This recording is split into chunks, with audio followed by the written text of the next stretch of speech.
우리가 예수 믿고 받는 가장 큰 축복은 하나님의 자녀가 된 것입니다.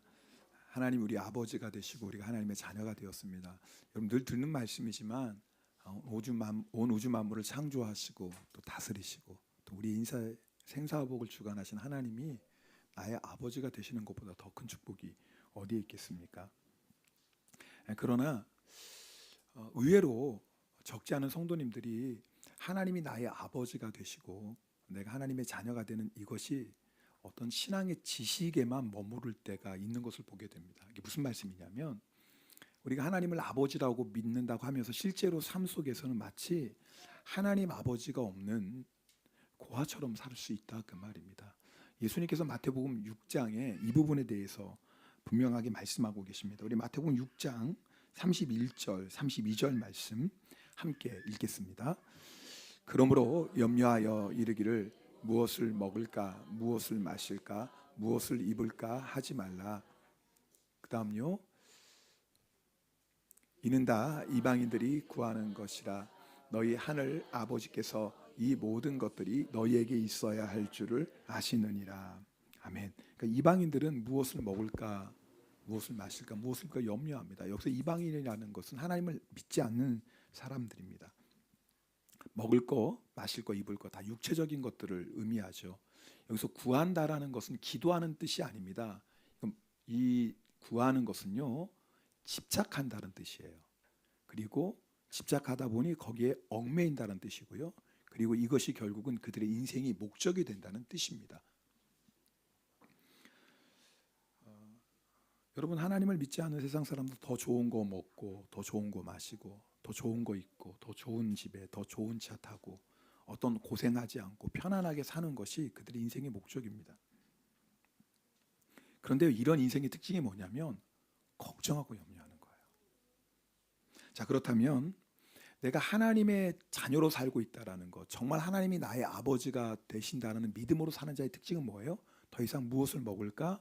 무엇을 마실까? 무엇을 입을까? 이런 것들로 염려하지 않는다라는 겁니다. 여러분 그렇게 사세요?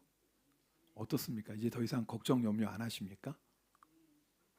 이게 아멘이 돼야지 진짜 하나님이 우리의 아버지가 되시고 우리가 하나님의 자녀가 된 진리를 따라 사는 거예요. 만약 이게 아멘이 안 되면 사실은 우리가 이방인처럼 사는 거라고 성경은 말씀합니다. 목사님 어떻게 세상 사는데 걱정 없이 염려 없이 살겠습니까? 성경은 이것이 바로 이방인들의 특징이라고 분명히 말씀합니다. 여러분 먹고 마시고 입는 게 필요 없다는 게 아닙니다. 우리가 이 세상에 사는 데 당연히 필요하죠. 근데 중요한 것은 필요하지만 더 이상 그것을 구하지 않는 거예요. 그럼 하나님의 자녀는 도대체 무엇을 먹을까, 무엇을 마실까, 무엇을 입을까 이거 구하지 않고 뭘 구합니까? 하나님의 나라와 하나님의 의를 구하는 거예요. 왜? 이제 하나님의 자녀가 되었으니까.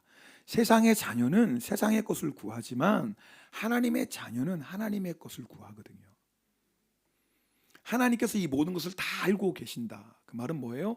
하나님께서 우리의 이 모든 것을 공급해 주신다라는 거예요. 그러면 하나님께서 이 모든 것을 어떻게 공급해 주실까요? 물론 우리가 열심히 세상에서 직장생활을 하고 맡겨주신 자리에서 충성해야죠. 그러나 하나님께서 이 모든 것을 우리에게 채워주시는 그 방법이 뭐냐면 바로 기도예요. 그래서 예수님께서 여러분 주기도문을 가르쳐 주실 때 어떻게 여러분 가르쳐 주셨습니까? 일용할 양식을 구하라고 우리에게 가르쳐 주셨어요. 여러분 이 기도가 가지고 있는 아주 중요한 의미가 있습니다. 하나님께서 우리의 아버지가 되시고 우리가 하나님의 자녀가 되는 것을 매일매일의 삶 속에서 잊지 않고 살아가는 게 뭐냐면 기도예요. 육신의 부모는 눈에 보입니다. 그렇죠?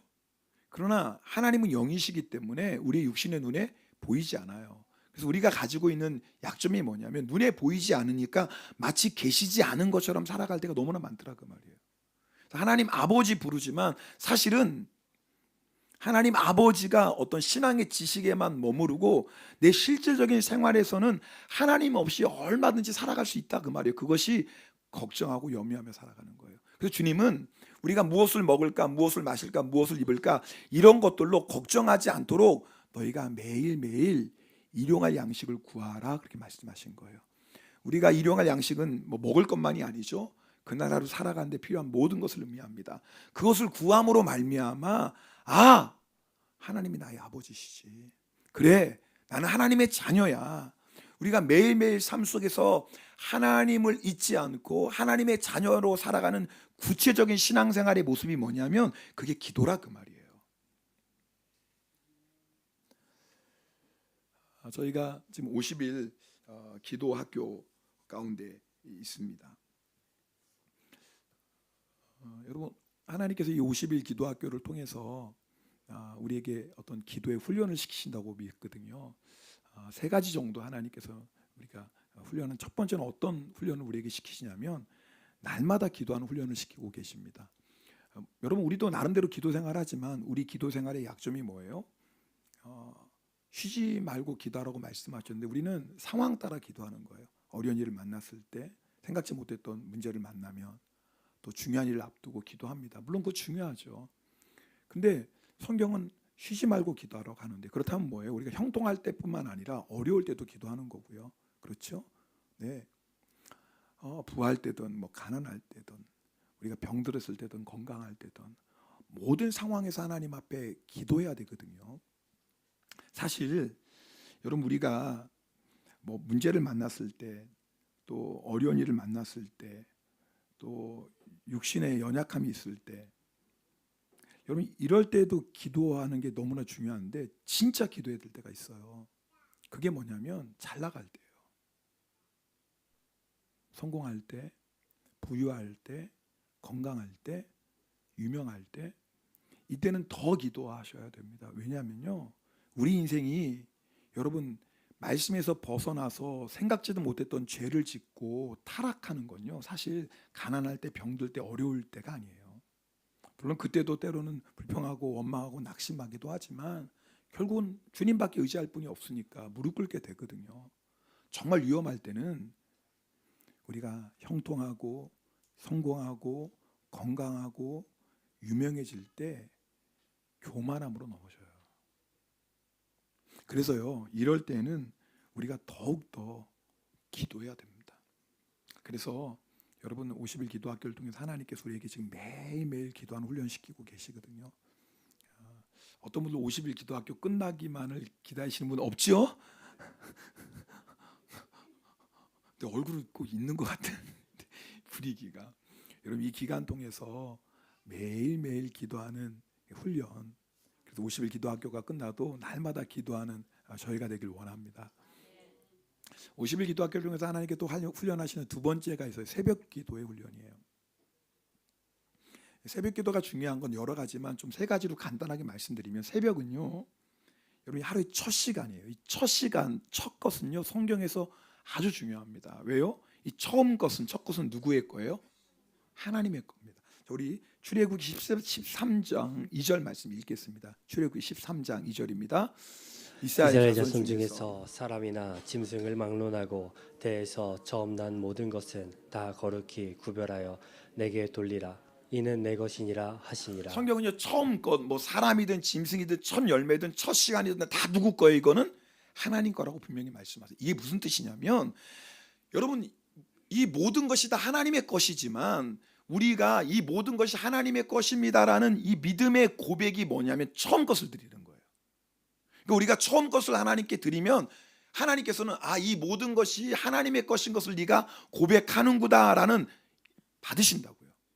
그러니까 우리가 첫 시간 하나님께 드리면 하루를 다 드리는 거예요. 하나님의 것이 되는 거죠. 하나님께 우리 하루를 드리면 그건 누구 거예요? 이제 하나님 것이 되니까 하나님께서 책임져 주세요. 여러분, 이것이 영적으로 아주 중요한 원리입니다. 왜냐하면 하나님은 우리가 맡기고 드릴 때 책임져 주세요. 이게 영적 원리예요. 맡기지 않았는데 하나님이 책임져 주시는 법이 없어요. 우리는요, 믿음으로 하나님께 맡기는 거거든요. 여러분, 다 맡길 것 같지만 절대 교만한 사람은 맡기지 않습니다. 내가 더 잘하는데 하나님께 왜 맡겨요? 내가 더 지혜롭고 내가 더 똑똑한데 하나님께 왜 맡기겠습니까? 맡기는 건 믿음이고 겸손이거든요. 그래서 하나님 영적 원리는 맡길 때 역사하세요. 여러분, 우리가 첫 시간을 하나님께 드리는 건 그날 하루를 하나님께 드리는 거고요. 그럴 때 하나님께서 우리의 모든 삶을 책임져 주세요. 종종 우리가 내 인생을 하나님께 드립니다라고 고백해요. 그럼 구체적으로 내 인생을 하나님께 드리는 게 뭘까요? 여러분, 우리가 첫 시간을 하나님께 드리면 그날 하루를 하나님께 드리죠. 이렇게 첫 시간을 드리고 그날 하루를 드리고 이런 하루하루가 쌓여서 인생이 되는 거 아닙니까? 사실 내 인생을 하나님께 드립니다, 내 인생을 하나님께 맡깁니다, 내 삶을 주님께 올려드립니다, 이 우리의 믿음의 고백의 구체적인 실질적인 모습이 뭐냐면 첫 시간을 하나님께 드리는 거예요. 그래서 새벽 시간이 참 중요한 겁니다. 두 번째, 새벽은요, 하나님을 만나는 시간이에요. 시편 46편 5절 말씀 읽겠습니다. 시편 46편 5절입니다. 읽겠습니다. 하나님이 그 성중에 계심에 성이 흔들리지 아니할 것이라. 새벽에 하나님이 도우시리로다. 아멘. 새벽에 하나님이 도우시리로다 그랬어요. 새벽은 하나님을 만나는 시간이고 하나님의 도움을 받는 시간이에요. 내가 그날 하루 하나님의 도움으로 시작하는 하루와 그렇지 않은 하루가 어떻게 똑같겠습니까? 절대 똑같을 수가 없겠죠. 여러분, 새벽 시간이 축복인 것은 새벽을 통해서 그날 하루 하나님의 도우심을 받아요. 이게 새벽 시간에 여러분 축복이에요. 세 번째, 새벽은 하나님의 말씀을 듣고 인도함을 받는 시간입니다. 시편 143편 8절입니다. 함께 읽겠습니다. 아침에 나로 하여금 주의 인자한 말씀을 듣게 하소서. 내가 주를 의뢰함이니이다. 내가 다닐 길을 알게 하소서. 내가 내 영혼을 주께 드리니이다.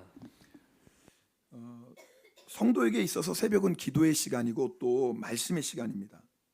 여러분, 새벽에 하나님의 말씀을 듣는 게 얼마나 중요하냐면 그 말씀을 듣고 그날 하루에 우리의 다닐 길을 하나님께서 가르쳐 주시는 거예요. 내가 그날 하루 누구를 만나고 어떤 길을 가고 어떤 일을 해야 될지 하나님께서 새벽 시간에 우리에게 말씀해 주십니다. 꼭 새벽에만 기도해 하나님이 들으시나요? 밤에도 기도하죠. 맞습니다. 그런데 여러분, 한 가지 분명한 게 있습니다. 여러분, 하루를 시작할 때 그날 하루 하나님이 다닐 길을 인도받고 시작하는 하루와 그렇지 않은 하루는 얼마나 차이가 있겠어요. 시편 119편 105절 말씀도 한번 읽어보겠습니다. 같이 읽겠습니다. 주의 말씀은 내 발의 등이요 내 길의 빛이니이다. 자, 말씀이 내 발의 등이에요. 내 발의 등이라는 것은 내가 오늘 한 걸음 내딛는 그 길을 비춰주는 거예요. 그러니까 새벽이 어떤 시간이냐면 하나님의 말씀을 듣고 그 하나님의 말씀이 오늘 내가 걷는 그 한 걸음에 등불이 되어주시는 거예요. 그래서 새벽 기도를 통해서 하나님의 말씀을 받고 그 말씀이 내 발의 등이 되어서 그 말씀대로 한 걸음 한 걸음 그날 하루 주님의 인도함 받는 거예요. 근데 여기 또 빛이라는 건 뭐냐면 이것은 발등을 비추는 게나 내가 걸어가야 될 내 인생길을 비춰주는 거예요. 무슨 말이냐면 새벽에 우리가 기도할 때 하나님께서 우리에게 너는 이 세상에서 무엇을 먹을까, 무엇을 마실까, 무엇을 입을까, 네 삶의 목적은 이 세상이 아니야. 너는 하나님의 나라와 하나님의 의를 위해 살아가야 될 사람이고 내가 너를 통해서 이룰 나의 계획은 이거야 라고 새벽 시간마다 하나님께서 우리에게 비춰주시는 거예요. 할렐루야. 이게 얼마나 중요한 줄 아세요? 여러분, 우리가 하나님의 비전을 받았지만 하나님이 우리에게 주신 하나님의 꿈이 있음에도 불구하고 잊고 살 때가 많더라 그 말이에요. 그래서 하나님 주시는 꿈이 있는데 하나님 주시는 비전이 있는데 여러분, 당장 눈앞에 있는 무엇을 먹을까, 무엇을 마실까, 무엇을 입을까 그냥 하루 종일 그것 따라 살다가 그냥 살아가요. 그렇게 한 달, 1년, 10년 살아가다 보면 어느새 하나님이 주신 꿈하고 관계없는 인생을 살아가요. 사실요, 많은 성도들이 그렇습니다. 주님 만났을 때 주신 꿈이 있거든요. 분명히 주님이 주시는 비전이 있거든요. 그런데 하루하루 너무 바쁘게 살아가는 거예요. 얼마나 바빠요. 회사 일, 가정 일 얼마나 바쁩니까? 자녀 양육하는 게 만만치 않죠. 그러니까 하루 종일 무엇을 먹을까, 무엇을 마실까, 무엇을 입을까 하나님 주신 꿈과 비전을 잃어버리 이렇게 1년, 2년, 10년, 20년 살다가 인생이 끝나요. 여러분, 이게 얼마나 많은 성도들이 이런 인생을 사는지 몰라요. 사실 그렇거든요. 여러분, 한번 생각해 보세요. 여러분, 주님 만났을 때 주신 꿈 있죠? 아니, 반응이 왜 이러지? 주님 만났을 때 주신 꿈 있지 않나요?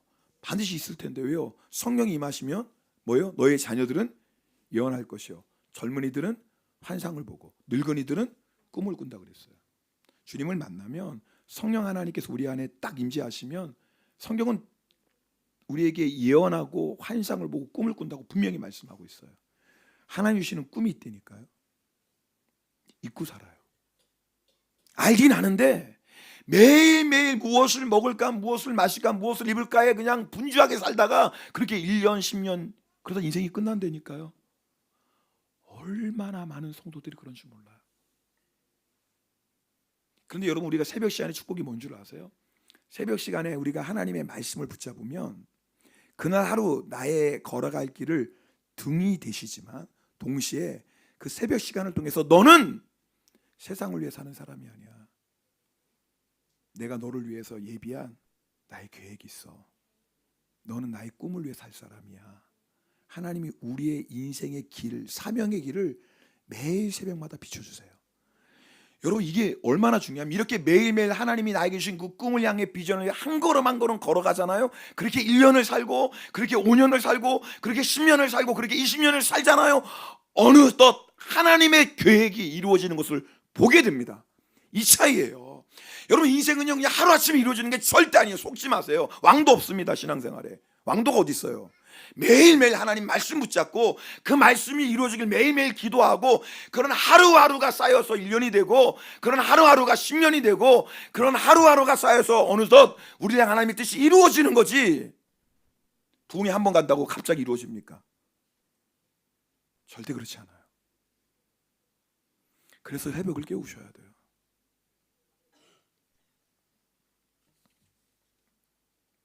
세 번째, 50일 기도학교를 통해서 하나님께서 우리에게 주신 훈련은 성전 기도의 훈련이에요.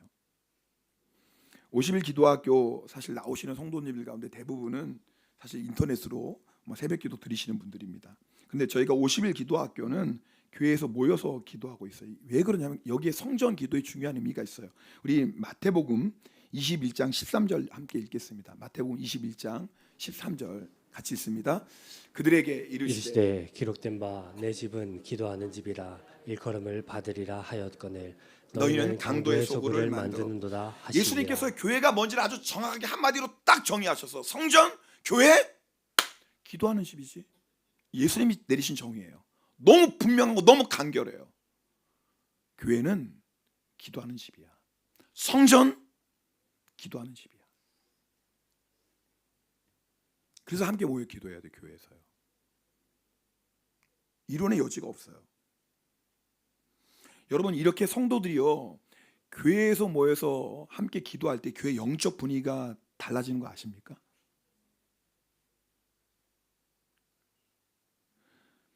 여러분, 이렇게 성도들이 교회에서 함께 모여서 기도하잖아요. 그러면 성령이 운행하세요. 이건 어려운 게 아니에요.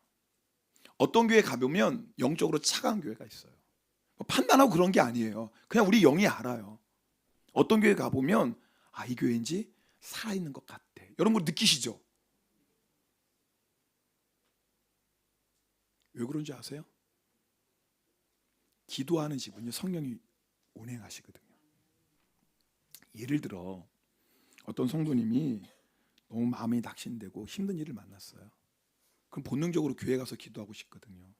인생의 어떤 무너지는 순간을 만나면 물론 집에서도 기도할 수 있지만 그때는 정말 교회 와서 기도하고 싶거든요. 근데 교회가 딱 왔는데 영적 분위기가 차가워요. 기도에 무릎을 꿇었는데 기도가 뚫리질 않아요. 기도하고 싶은 마음은 너무 간절한데 입이 열어지지가 않아요. 왠 줄 아세요? 영적으로 차갑거든요. 교회가 기도하는 집이 되지 않으면 이런 영적인 모습들이 있습니다. 성도의 교제 안에 사랑도 평안도 기쁨도 점점 식어집니다. 형식적이고 의무적인 신앙생활하면 여러분 아세요? 기도가요 우리 신앙생활의 핵심인 거. 기도의 불이 꺼지면 다 꺼지기 시작해요. 기도의 불이 꺼지면 예배의 불이 꺼집니다. 기도의 불이 꺼지면 성도의 교제의 불도 꺼져요. 기도의 불이 꺼지면 당연히 전도의 불도 꺼지죠. 당연하죠. 기도의 불이 꺼지면 봉사하긴 하는데 더 이상 기쁨의 봉사가 아니에요. 그래서 예수님께서 내 집은 기도하는 집이라고 말씀하신 거예요. 여러분, 어느 누구도 차가운 교회에서 신앙생활하고 싶지 않으세요? 뭐 교회 크기와 상관없이 정말 예배가 살아있고 성도 교제 안에 사랑과 또 기쁨과 평안이 있고 또 정말 신앙생활이 기쁨인 누구나 다 그런 교회에서 신앙생활을 하길 원해요. 우리 하나님 아버지는 더 그렇죠. 그러나 여러분 아셔야 돼요. 그런 교회는 저절로 만들어지지 않아요. 누구나 다 원하죠. 그런 교회에서 신앙생활하는 거. 누구나 다 원하지만 그런 교회는 저절로 생기지 않아요. 기도하는 집 되어야지 그런 교회가 돼요. 여러분 우리 교회가 기도하는 집 되지 않으면 뭐가 되는 줄 아세요? 뭐가 돼요? 강도의 속을 돼요. 둘 중에 하나예요. 왜 그러냐면 마귀는요 교회를 끊임없이 공격합니다. 어떤 교회 상관없어요. 마귀의 목적은 교회를 무너뜨리는 거거든요.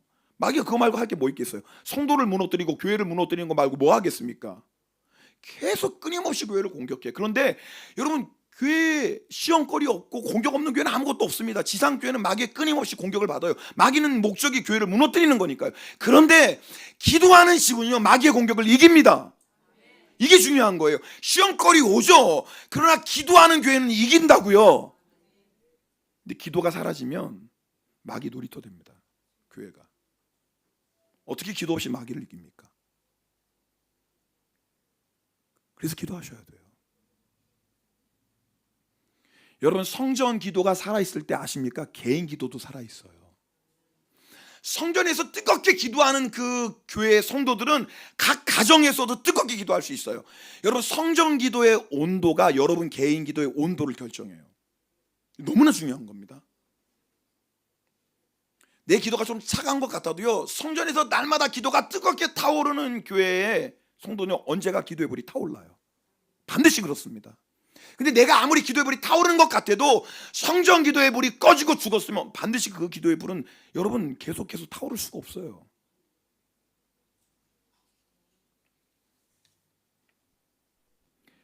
여러분 함께 모여 기도하는 교회가 교회다운 교회가 돼요. 여러분 이렇게 성전 기도의 불이 살아있어야지 여러분 개인의 기도의 불도 살아있어요. 우리 한 사람 한 사람도 성전이잖아요. 우리 한 사람 한 사람이 교회잖아요. 영적으로 똑같습니다. 여러분 기도하는 교회가 마귀의 공격을 이기고 시험을 이기는 것처럼 기도하는 성도가 마귀의 공격을 이기고 마귀의 시험을 이깁니다. 마귀가 공격하죠. 마귀가 시험하죠. 그런 사람 다 정말 예수 믿고 구원받았다면 마귀가 끊임없이 우리를 공격하고 시험합니다. 근데 어떤 성도는 마귀가 시험 와도 이겨요. 기도하는 집인 성도는 이겨요. 어떤 시험이 와도 이겨요. 왜요? 기도하는 성도는 이긴다고요. 예수님 말씀하셨잖아요. 시험에 들지 않게 깨어 기도하라. 그러나 기도하지 않으면 마귀를 어떻게 이깁니까? 베드로처럼 예수님 3번 부인하는 거예요. 그래서 우리가 50일 기도하고 함께 모여서 성전 기도하는 거예요. 이건 사실 저희들이 사명이기도 합니다. 이제 50일 기도학교 끝나면 아마 여러분들 이제 지금 그전처럼 이제 집에서 또 이렇게 새벽기도 하시는 분들 계세요. 저는 50일 기도학교의 그 뜨거운 은혜가 여러분 각 가정에 계속 이어지길 축복합니다. 그러니까 소식이 제 혼내는 여러분이 계속해서 매일마다 새벽마다 함께 모여 기도하면 좋겠어요. 근데 몇 사람이 아멘해서 저는 여러분이 살 줄 알았어요. 근데 몇 사람이라 아멘해서 좋아요. 저는 그래요. 사실 제 마음의 소원은 모든 세대가 새벽마다 함께 모여 기도하길 원해요. 여러분 교회가 기도하는 집 되는 교회 저절로 되지 않습니다. 여러분이 그 사명 감당해 주셔야 돼요. 기도의 불은요 꺼지지 말아야 돼요. 그래 세상을 이겨요. 근데 기도의 불이 꺼지지 않게 하는 교회의 사명자들이 있습니다. 저는 우리 모두가 그 사명자 되길 원합니다. 저는 일본 땅에요 정말 물론 많은 교회들이 새벽을 깨우며 기도할 거예요. 얼마나 많은 교회가 여러분 일본 땅에 이 땅 위에서 새벽을 깨우며 기도하겠습니다. 근데 저희는 우리 치바 영광과 그 교회 가운데 하나가 되길 원합니다. 정말 우리 교회가 일본 땅에 계속 새벽마다 기도의 등불을 밝히는 교회, 계속해서 일본의 부흥을 위해서 기도가 끊이지 않는 교회. 할렐루야. 이거보다 더 큰 복이 어디 있겠어요. 더 나아가 열방을 위해 계속해서 기도의 불이 꺼지지 않는, 열방에 얼마나 많은 교회들이 계속해서 여러분 열방의 복음화를 위해 주님 다시 오실 그날을 위해 기도하겠습니까? 저는 우리 치바영광교회가 그런 교회가 되길 원합니다. 이건요 사명이에요. 근데 이것은 목사 뭐 몇몇 사람 되지 않는 거예요. 여러분이 동일한 마음의 소원을 품고 함께 모여 기도할 때 이 사명을 감당하게 된 줄 믿습니다. 자, 오늘 누가복음 11장 9절 13절인데요. 목사님 이렇게 설교하고 이제 끝날 때 됐는데 언제 이거 이제 앞으로 3주 동안 이거 할 거예요. 괜찮아요. 오늘 다음 주 그다음 주까지 이제 누가복음 본문 가지고 우리 말씀 나눌 때 먼저 우리 9절 말씀 읽겠습니다. 시작. 내가 또 너희에게 이르노니 구하라 그러면 너희에게 주실 것이요 찾으라 그러면 찾아낼 것이요 문을 두드리라 그러면 너희에게 열릴 것이니. 아멘. 이 말씀 보니까요. 기도는 뭐냐면 우리가 하나님의 자녀된 우리가 하나님의 자녀로서 살아가는 특권을 누리는 가장 결정적인 게 뭐냐면 이게 기도라고 성경은 말씀해요. 무슨 말이냐면요. 여러분 우리는 다 죄인이에요. 절대 하나님의 자녀가 될 수 없어요. 내가 아무리 잘나고 똑똑하고 뭐 세상 사람들이 착하다 성실하다 정직하다 거짓말 아무리 칭찬받아도 절대 우리는 하나님의 우리의 의로는 하나님의 자녀 될 수 없어요. 아멘입니까? 우린 다 죄인이에요. 우리가 하나님의 자녀가 되는 유일한 것은 예수 그리스도의 십자가밖에 없습니다. 우리의 죄를 정결하게 하는 건 주의 보혈밖에 없습니다. 반대로 내가 아무리 추하고 더럽고 세상에서 손가락질 받아도 예수의 보혈을 의지하는 성도는 하나님의 자녀가 돼요. 예수 그리스도의 십자가가 우리에게 주신 축복이 뭐냐면 우리가 천국 백성 되었지만 뿐만 아니라 이 세상에서 하나님의 자녀로 살아갈 수 있는 놀라운 복을 주셨다고요. 주님의 십자가로. 이 부분에 대해서 히브리서 4장 15절은 이렇게 말씀합니다. 히브리서 4장 15절 함께 읽겠습니다. 있습니다. 우리에게 있는 대제사장은 우리의 연약함을 동정하지 못하실 리가 아니요 모든 일에 우리와 똑같이 시험을 받으신 이로되 죄는 없으시니라. 예수님이 대제사장이에요. 대제사장 알죠? 죄는 우리가 어떻게 하나님께 나아갑니까? 거룩하신 하나님. 근데 예수 그리스도께서 대제사장 되셔서 십자가에서 보혈피 흘려주심으로 말미암아 누구든지 예수 그리스도를 믿는 자는 보혈을 의지하여 하나님께 나아갑니다. 할렐루야. 이것이 하나님의 자녀된 축복이에요. 자, 그러면 구체적으로 대제사장 되신 예수 그리스도를 통해서 우리가 구체적으로 누리는 축복이 무엇인지 16절에 말씀하고 있어요. 자, 16절 말씀 읽겠습니다. 그러므로 우리는 긍휼하심을 받고 때를 따라 돕는 은혜를 얻기 위하여 은혜의 보좌 앞에 담대히 나아갈 것이니라. 아멘. 하나님의 자녀가 받은 가장 큰 특권과 축복이 뭐냐면 날마다 하나님의 은혜의 보좌 앞에 나아가는 거예요. 할렐루야. 이게 우리에게 주신 가장 큰 축복이에요. 누가 감히 하나님 앞에 나아갑니까? 하나님 자녀만 나갈 수 있어요. 누가 하나님의 은혜의 보좌 앞에 나가요? 온 우주 만물을 창조하시고 열방을 다스리시고 인생의 생사복을 주관하시는 하나님 앞에 누가 나갑니까? 감히 나갈 수 있는 사람이 있어요. 예수 그리스도의 십자가의 보혈을 의지하는 하나님의 자녀만 나갈 수 있어요. 그게 뭐예요? 바로 기도라고요. 16절 말씀을 한마디로 딱 얘기. 그러니까 기도해. 하나님의 자녀인 너희가 날마다 하나님의 은혜를 받기 위해서 기도해라는 거예요. 죄를 지었을 때 하나님 은혜의 보좌 앞으로 나가야죠. 당연히 나가야죠. 그러면 예수 그리스도의 보혈이 우리의 모든 죄를 정결하게 씻어주십니다. 여러분 인생의 어려운 순간마다 우리는요 어떤 문제를 만나도 상관없어요. 은혜의 보좌 앞으로 나갈 수 있습니다. 이걸 누리자 그 말이에요. 좀 이런 예가 적당할지 모르겠지만 한번 들어보세요. 어떤 분이 몸이 너무 아파요. 그래도 여러분 우리가 뭐라고 얘기해요? 아파 나 죽겠어. 그럼 여러분 흔히 뭐라고 얘기해요? 네, 병원 가세요 얘기해요. 병원 가보세요 한번. 너무 아프니까. 근데 그 얘기를 듣고 내가 지금 얼마나 몸이 아픈데 어떻게 나에게 병원 가라는 말을 할 수 있습니까? 나처럼 아프지 않으니까 그렇게 말하는 거지. 당신이 정말 나처럼 아파 보세요. 병원 가라는 말이 나오나?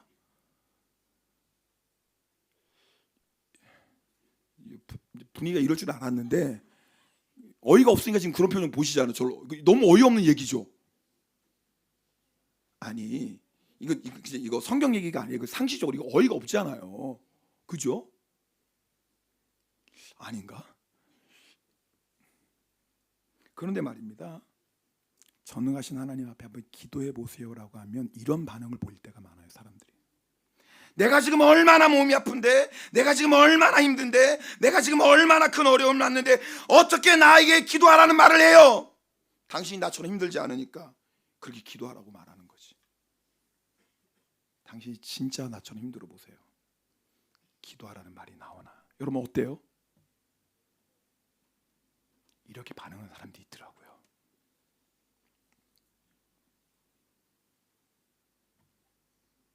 기도만 하라는 게 아니에요. 기도 없이 살지 말자는 얘기예요. 여러분 우리가 정말 잘 들으세요. 기도가 하나님의 자녀에게 주어진 가장 큰 특권이고 축복이라는 걸 잊어버려요. 이 마귀의 속임수입니다. 전능하신 하나님 앞에 누구든지 언제든지 그 은혜의 보좌 앞으로 나아갈 수 있는 마귀가 끊임없이 속여요. 기도한다고 돼? 이런 상황이 기도할 때야? 이렇게 힘든데 기도한다고 무슨 소용이 있어? 끊임없이 우리로 하여금 하나님의 자녀된 특권과 축복을 누리지 못하도록 얼마나 우리를 속이는 줄 아세요? 아프면 병원 가야 돼요. 약도 먹어야죠. 근데 여러분 아시죠? 병원 간다고 병 다 고쳐요?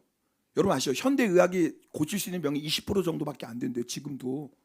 아시죠? 20%밖에 안 된대요. 증상을 완화시키거나 통증을 줄여주는 거지. 실제로 병원 갔는데 난 너무 아파 죽겠는데 의사가 뭐라고 그래요? 모르겠는데요. 그럼 병원비 받지 말아야지. 엑스레이 찍고 CT 찍고 MRI 찍고 다 찍고 나서 모르겠는데요. 그거 다 받아요. 아 죄송합니다. 그래도 받아야지. 그래도 이제 의사 선생님이랑 간호사들 그죠? 그게 무슨 말이냐면 우리가 병원도 가고 약도 먹어야 되지만 그걸로 다 해결된다고 생각하지 마세요. 병원도 가야 됩니다. 여러분 병원 가지 말고 약 먹지 말고 이상한 목사예요. 아니요. 병원 가세요. 약도 먹으세요. 근데 그걸로 다 된다고 생각하지 마세요. 우리를 살리시는 분은 주님이십니다. 우리 니시마라 소이치 집사님이 손가락 부러지셨거든요. 근데 이제 병원에 갔더니 하는 게 그냥 요게 뭐 막대기 하나 붙여주는 거 뭐죠? 기부수. 근데 그분이 고백하시는 게 신기하다라는 거예요. 이게 고쳐진다라는 거예요. 누가 고치시는 거예요? 그러니까 병원이 필요 없는 거 아니죠. 그래도 이렇게 이게 굶지기지 않도록 이게 막대기 붙여주니까 그것도 필요해요. 근데 그것 때문에 여러분 뼈가 저절로 붙나요? 천만에요. 그것 때문에 뼈가 붙는 게 아니에요. 누가 붙여주시는 거예요? 하나님이 하시는 거예요.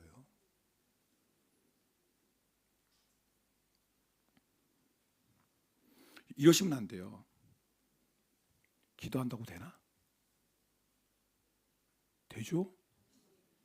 왜 주님 말씀하셨죠? 구하라 그리하면 주실 거예요. 너무 단순해요. 주님이 뭐 일체 다른 군더더기 없어요. 구해라. 근데 여기서 구하는 게요.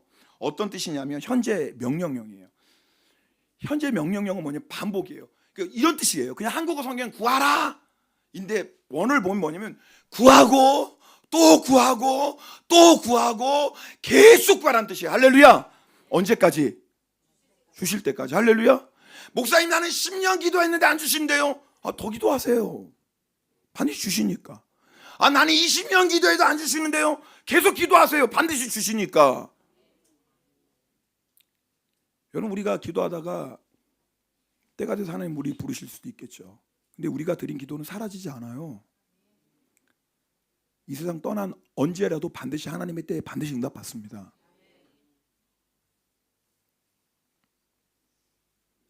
여러분 예수님께서 기도하라고 강력하게 말씀하세요. 그러면 주시겠다고 반드시 확신을 가지고 말씀하세요. 무슨 말이에요? 너무 우리 주님이 안타까운 거예요. 이런 마음이실 것 같아요. 너 기도하면 은혜 받는데 왜 메마른 10년 가지고 굳어진 10년 가지고 이렇게 살아가니? 너 기도하면 내가 참된 평안과 기쁨을 줄 텐데 너 왜 기도 없이 그 마음에 평안도 없이 기쁨도 없이 공고하게 살아가니? 너 기도하면 내가 하늘에 새 힘을 줄 텐데 왜 기도하지 않고 지치고 피곤한 인생을 살아가니? 내가 기도하면 도와줄 텐데 왜 기도하지 않고 내 힘으로 내 능력으로 살다가 넘어지고 실패하는 인생을 사니? 기도하면 원수마귀 물리치고 승리하는데 왜 기도하지 않고 마귀의 총노릇하며 살고 있니? 여러분 주님의 안타까운 마음이 느껴지십니까? 주님이 이 말씀하시는 마음은 너무너무 안타까운 거예요. 주님의 보혈피로 우리가 하나님의 자녀된 놀라운 특권과 축복을 주셨는데 왜 누리지 않느냐 그 말이에요. 아프니까 은혜의 보좌 앞으로 나가셔야죠. 아프니까 기도 못하는 게 아니라 아프니까 은혜의 보좌 앞으로 나가야죠. 사람이 못하니까 기도해도 소용없네가 아니라 사람이 못하니까 은혜의 보좌 앞으로 나가셔야죠. 12년 동안 혈루증을 앓는 여인이 수많은 의사에게 찾아다녔고 가진 것 다 허비했지만 병은 더 중해졌어요. 근데 이 여인의 놀라운 게 뭐예요? 예수님 앞에 나간 거예요. 내가 12년 동안 모든 의사 찾아다니고 내가 가진 것 다 허비했는데 더 몸은 나빠졌지만 그래도 주님은 하실 수 있어. 이 믿음으로 주님 앞에 나간 거. 여러분 우리가 지금 이거 회복해야 되지 않을까요? 12년 동안 의사 찾았는데 기도한다고 돼? 12년 동안 내 이렇게 고생했는데 기도한다고 돼? 내 재산 다 허비하도록 살았는데 기도한다고 돼? 아니에요. 되죠. 왜요? 주님이 말씀하셨잖아요. 구하라. 그러면 주실 것이요. 무슨 말이 필요해요? 이 말씀 붙잡고 순종하시길 축복합니다. 50일 기도학교 이제 반 정도 지나가요. 여러분 정말 한번 이 기간에 와서 기도해 보시지 않을래요? 매일매일 힘드신 분은 일주일에 한 번이라도 괜찮아요. 정말 한번 기도해 보시지 않겠어요? 구하라 주신다 목사 얘기가 아니라 사람 얘기 아니에요. 예수 그리스도의 약속이에요. 정말 이 기간에 우리 함께 모여서 기도하는 자에게 응답하신 하나님의 자녀의 그 축복과 권세를 누리시기를 바랍니다. 우리 함께 찬송하고 기도하는 시간 갖겠습니다.